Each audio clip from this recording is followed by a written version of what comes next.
बिस्मिल्लाहिर्रहमानिर्रहीम।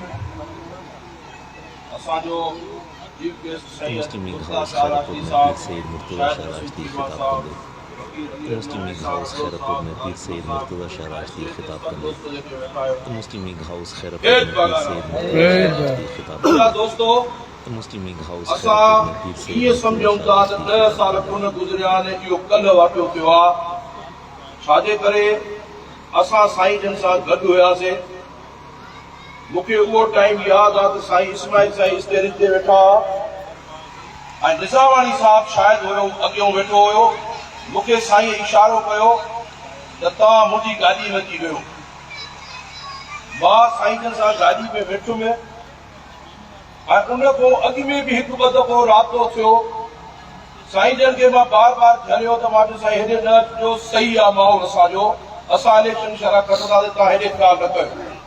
पर मां निमाज़ पढ़ण वियुमि, साईं जन अची विया। बहरहाल साईं जन सां मां वेठुमि।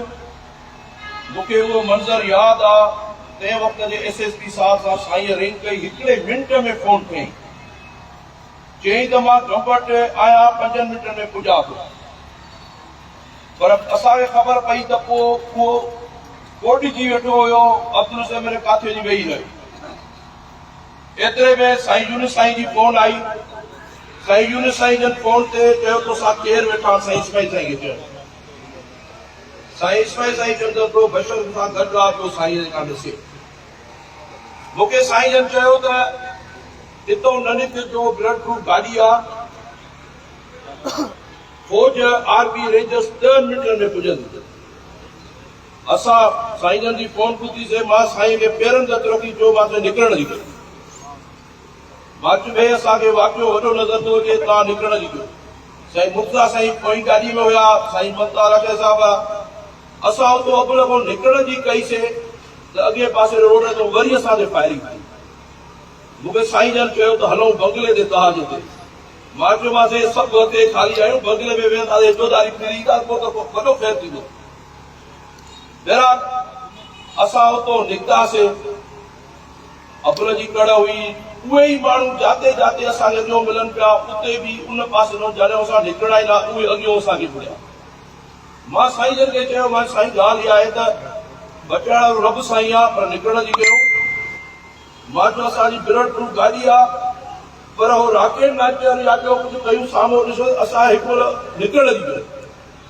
जॾहिं असां निकितासीं, साईं खे केर केरे सां पुॼायोसीं, गंबट वेठासीं। मूंखे साईं जन हुकुम कयो, मां सिधो रेंजर हेडक्वार्टर ते खैरपुर आयो। मां हेॾो वाक़ियो था चई, बाबा असां तव्हांजे चवण ते छो ईंदासीं? असांखे DC साहिब या SP साहिब हुकुम करे। बहरहाल उहो वाक़ियो असां ॾिसंदा आहियूं त असांखे ईअं लॻंदो आहे त इहो कल्ह वाक़ियो थियो ऐं सोचे सम्झे साज़िशी। जॾहिं तंहिं वक़्त जो SHO चवे थो त बाबा मूंखे इंफॉर्मेशन आहे ॿाहिरां माण्हू आया आहिनि, उहो अञा उते पहुचण जी करे थो पोलिंग स्टेशन ते हिकिड़ो ॾींहुं अॻु में, उहो रस्ते में वायरलेस मैसेज अचे थो बदिली थी वियो। वरी एॾो वॾो वाक़ियो थियो, हुन खां ॿिए ॾींहुं पोइ साॻियो ई SHO अची वियो। बहरहाल हे वॾी सोचल सम्झल साज़िश हुई। साईं जन खे अलाह हयाती ॾींदो, उमिरि दराज़ कंदो। बहरहाल असां कोशिशि कईसीं निकिरण जी, न निकिरूं आहे, असां आसरे ते रहिजी वञूं आहे त वॾो नुक़सान थी वञे आहे।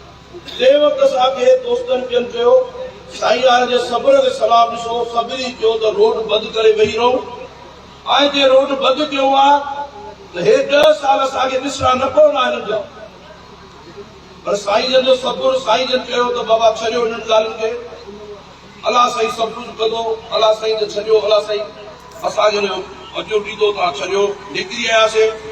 बहरहाल कंहिंजे आसरे ते निकिरी आयासीं। उहो तव्हां ॾिसो था 10 साल अञा ताईं का न इन्वेस्टिगेशन थिए थी, न का ॻाल्हि थी थिए, न मुआर थी थिए। अॼुकल्ह कंहिंजी अलाह ख़ैर करे बकरी थी काइजी वञे त बि FIR WhatsApp थी वञे, अलाए केतिरियूं रेडियूं थियूं थी वञनि। बहरहाल इहो वाक़ियो असां खां न विसरंदो। अलाह साईं जन खे अलाह हयाती ॾे, असांजूं ज़िंदगियूं बि ॾे। उन ॾींहुं वॾो मुआज़ो जो असां जेको निकिरी आयासीं, उहो साईं मुर्तज़ा साईं वेठा आहिनि। उहो कीअं निकितासीं, अलाह साईं बसि रब जा लख एहसान।